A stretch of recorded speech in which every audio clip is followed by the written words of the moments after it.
السلام عليكم ورحمة الله وبركاته. اليوم راح أعمل لكم أكل كتير بسيطة وسهلة، وتحضيرها بالبيت كتير سهل. راح أعمل لكم نجد بطريقة غير شكل، بطريقة جديدة إن شاء الله. عنا هون تقريبا شي كيلو ونص صدورة، طبعا الكمية هاي أنتم بتحددوها. وهلا راح أقطعهم بطريقة كتير سهلة وبسيطة. في عالم كتير أخذين فكرة عن النجد إنه صعبة وصعب مساويتها، لا أنا أعطيكم هلا طريقة كتير سهلة. راح نقطعهم هيك بهالطريقة، شايفين؟ مثل الشقف الشيش. ها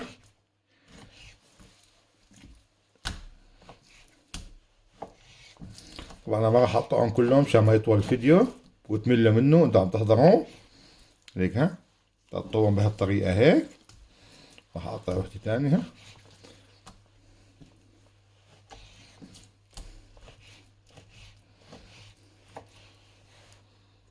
اول شغلة راح نحط ملح. طبعا ما فيكم تحطوا كل الكمية هون، اول كمية هون ملح عادي، يعني دول بدهم شي معلقة ونص تقريبا. راح احط شوية بهارات، عندي هون فلفل ابيض، راح احط تقريبا معلقة صغيرة. هي بدها اقل من معلقة بس انه معلقة ما بأثر. ربع معلقة حبهال. وراح احط ماجي، راح ارجيكم اياها اذا كنت بالمانيا من عند الليدن او من اي سوبر ماركت، يعني ما شرط انه هي نوعيه كثير بتعطيها طعمه طيبه. تقريبا نص معلقه كثير بتعطي، يعني انا عم جربها بكل الاكلات كثير عم تعطي نكهه طيبه. وهلا راح نحط نقطه خل، ما كثير، نقطه بس شوي صغيره. ها هيك يعني قدر، يعني اذا هاي يعني شو بدي اقول لك، اذا معلقه كبيره هيك معلقتين او هيك شغله يعني خفيفه كثير. راح نخلطهم هيك بهالطريقه هيك.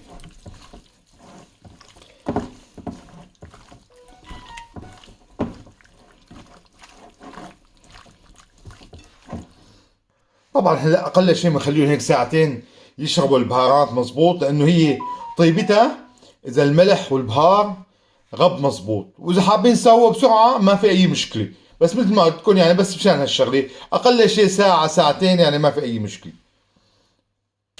نحن هلا هاي الطحين دقيق يعني نحطهم هيك، نحركهم هيك. ها شايفين بهالطريقه هيك. ها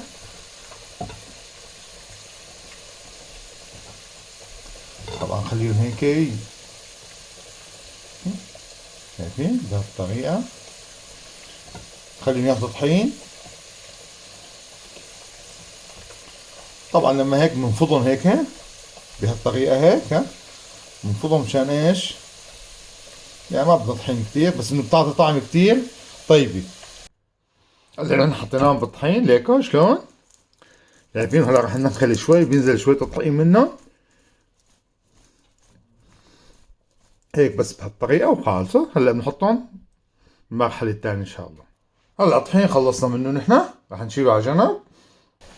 نحن هلا فينا نحط البيض لحاله ونلكه لك، بس هيك اسرع يلي بالبيوت واهولن رح نكسر بيضتين فوق هدول هيك بهالطريقه.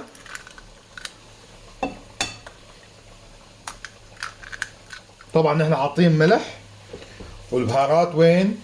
بقلب الدجاج. يعني هلا ما في داعي انك تحط، وحط شويه حليب بس ما تكترهم. راح نخلطهم بهالخلطه هيك. معلش مال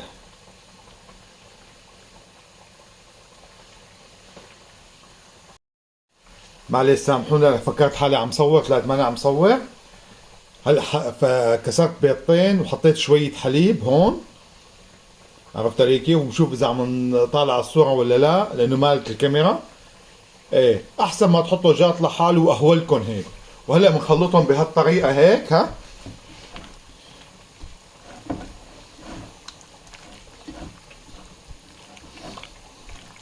بنضل بنخلطهم لحتى يتجانسوا مع بعض. هلا شايفين كيف يتجانسوا مع بعض؟ هلا بنحط هيك طبعا حبه حبتين هيك بهالطريقه. طبعا بالايد الثانيه بكون حاطين كف، يعني بالايد اللي بتشتغلوا فيها بالدجاج ما بتحطوها بالكعك مشان ما يصير، لانه راح يلزق الكعك على ايدكم. شايفين بتحبكون هيك بهالطريقة، مثل ما تكون ايد بالكعك وايد بالدجاج والبيض. شايفين بتصير هيك. تحاولوا تخلوها قبل ما تقلوها تنشفوها، ما فورا على القلي كمان، بتصبروا لكم اقل شيء 10 دقائق.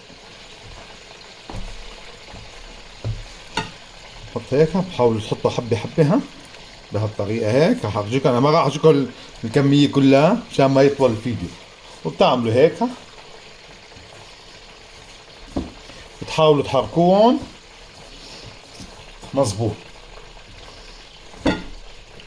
طبعا اذا عندكم هيك صينية مثلا حابين تحطوا الكمية كلها، بس بدكم كمية كعك اكثر. شايفين؟ وبعدين كمية الكعك شو بدكم تسووا فيها؟ حاولوا تعملوا على قد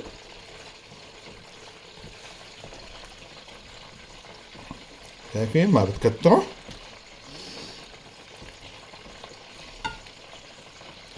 انا مثل ما قلت لكم رايح ما اعمل الكمية كلها، راح اعمل هاي وبس، بعدين راح اعملهم من دون فيديو. طريقة سهلة ولا لا؟ حتى اذا حابين تحطوا الصدر مثل ما هو وبعدين تقطعوه وتحطوه تحطوه مرة ثانية بالكعك بصير، بس هيك لقيت الشغلة أزبط. أنا أول شغلة كمان راح أعلمكم إياها، هذا الكعك خلصته منه مشان ما ينكب أو يصير مانو منيح. شو بتساووا؟ بتجيبوا أي منخل أو أي شيء مشان تنخلوه. تعملوا هيك بهالطريقة، بتحطوا جاط أو هيك، بعدين بتشيلوهم تعملون هيك بهالطريقة هيك ها. بعدين راح نشيلهم هذول وبتنخلوه هيك بهالطريقة. شايفين؟ هلا راح اجيكم قديش بيطلع تبع البيض شلون.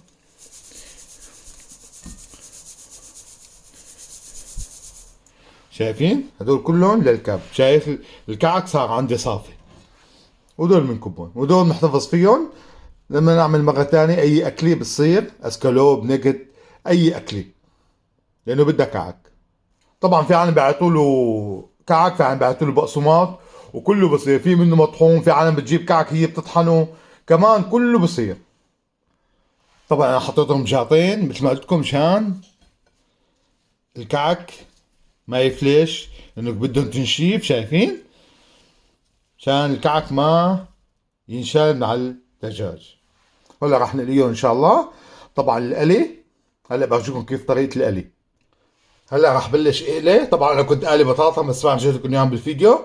البطاطا بده زيت حامي، اما الاسكالوب ولا النجد هدول الديليون هلا بدهم يكون الزيت بارد شوي. ما بده يكون طبعا ما انه بارد يعني، بس ما بده يكون حامي مثل البطاطا.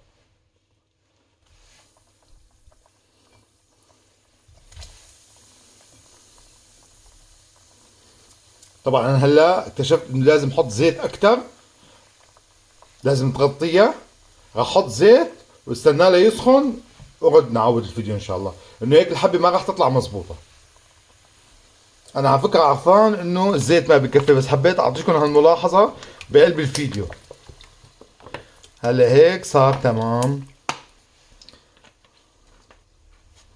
طبعا مثل ما تقول لازم الشقفه تغطيها. طبعا هلا زي الزيت برد وهدول ما راح يطلعوا اليوم مزبوط، ما بيأثر. جربنا بحبتين، احسن ما نجرب بالكل بيطلعوا معنا مزبوطين. هلا راح نبلش القلي. طبعا مثل ما بدكم ما بتكتروها بتشوفوها. هلا يا صار حطينا شوي زيت مثل ما ارجيتكم. هلا نحط شوي شوي. طبعا بنحط لحتى تابل. بنحاول كمان نحن عم نحطهم ننفضهم شوي من الكعك.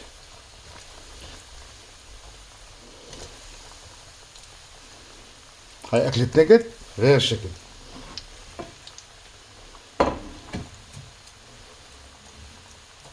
طبعا اذا عنا بنغطيهم هيك بهالطريقة بيستووا بسرعة وما بياكلوا وقت ان شاء الله.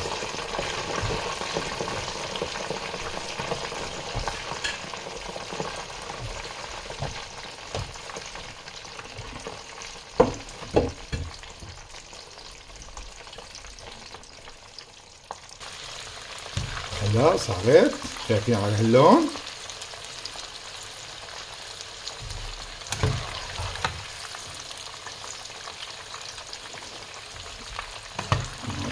الله، حبة نقد شكل.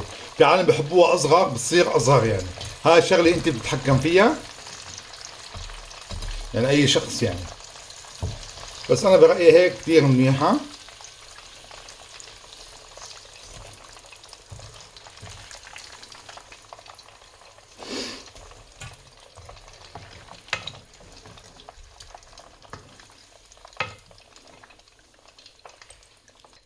راح نحط الوجبة الثاني كمان مثل ما قلت لكم، بتنفضوها شوي وبتحطها.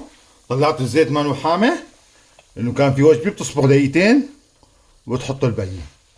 انا شايفه انه مانو حامي لسه. انا اصلا حطيت، انا عارفان انه مانو حامي، بس في عالم بحبوا يحطوا القليه ورا القليه، بقول لك ايه مشان السرعه بدنا نلحق. لا، تنطروا بس دقيقتين ثلاث ليحمى الزيت، بتحطه بترده. هلا احمى الزيت مزبوط. هلا بنسقطهم.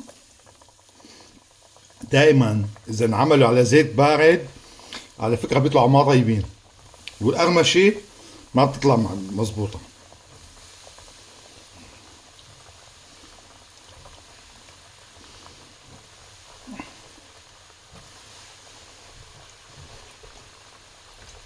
نعمل هيك تحريكه صغيره بس. ها، ننطرهم هلا 5 دقايق 7 دقايق، بتطلعوا جاهزين ان شاء الله.